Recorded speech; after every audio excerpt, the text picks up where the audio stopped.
Dito tayo ngayon sa Mega Grocery, bibili ng yogurt and then labani. Bago po tayo bumili, kailangan natin tignan yung expiration. Kasi di ba malimit sa atin, hindi natin tinitingnan yung expiration. Kailangan bago tayo bumili, titignan muna para sigurado po. Ayan, marami din po silang mga milk, chocolate, lahat na din. Kompleto na rin po sila. Ayan, sasaglit lang po tayo dito. Uwi na din.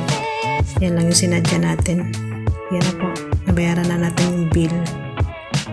So, uwi na ako guys. Thank you so much for watching.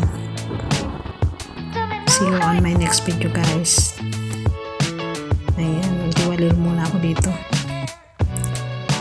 Exercise na din kahit mainit.